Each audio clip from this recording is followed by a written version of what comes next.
So this is a bit of a different one today.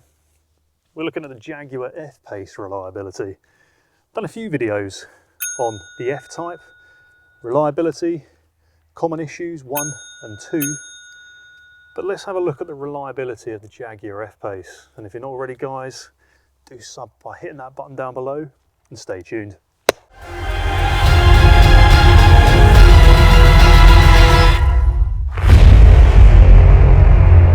So I've done a video on the cost of ownership for this car. This is the daily, this does the bulk of the miles. For those who watch the channel frequently will know this is probably knocking on about 90,000 miles now, close to 85, but there or thereabouts. And in the UK, don't know about other markets, but as soon as cars hit that 100,000 mile mark, they tend to tank. So this car is the daily, it does the bulk of the miles. How's it been? So let's start with the big one.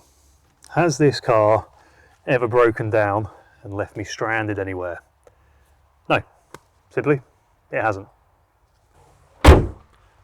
Now, whilst it hasn't left me stranded anywhere, it has left me unable to leave the house.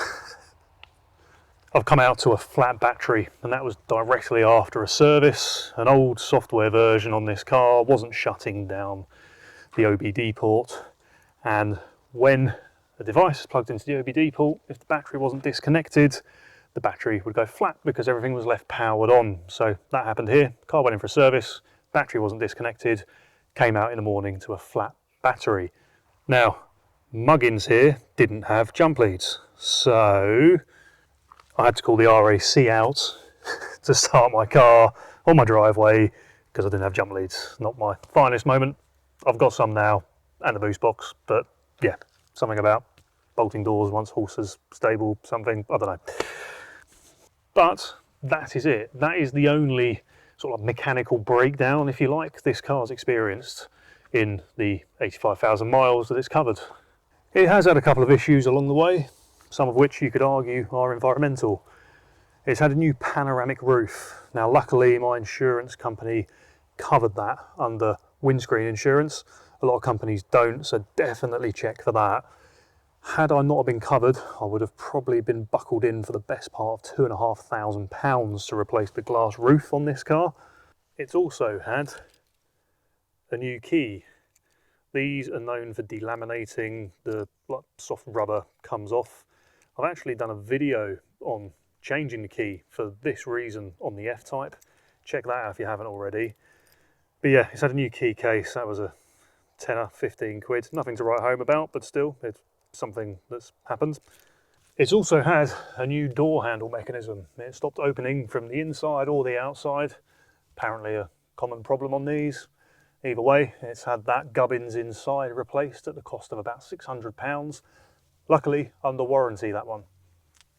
And then lastly, it's had a new interface for the Apple CarPlay. That kept dropping off, and that's the USB that goes in the armrest down here. I've not got my wireless adapter in here, that's in the F-Type. Either way, that USB interface was defective. Again, under warranty, that was replaced.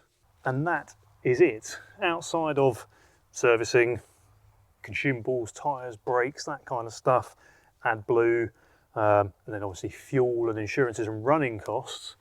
Outside of all of that, that is literally all this car has gone through. Now, if you haven't already, check out where I talk about the costs of the recent service I've had with the things they advise, and you can get an idea of some of the running costs of one of these. But when you consider this thing has done 85,000 miles and that's all that's gone wrong, I really don't think you can complain. Now, a lot of that could be put down to mechanical sympathy. It's regularly serviced. I've done more services than the book actually says it needs. I've done a few interim oil changes on this. And also, it's the way you drive and look after your car. It never gets driven particularly hard. It sits on the motorway. This car is my daily, bashes along doing 65, 70 mile an hour.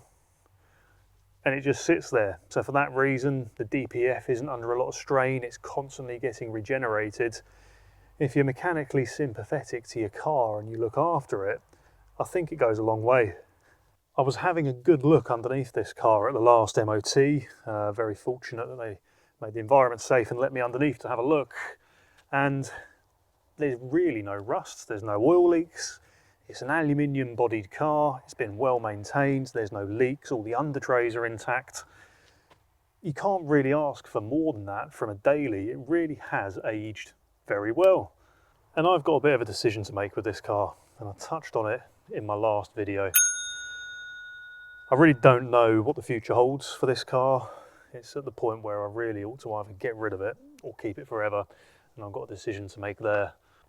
And she still cleans up beautifully. This car's been regularly detailed, ceramic coated, and it shows. It still looks like the day it walked out the showroom.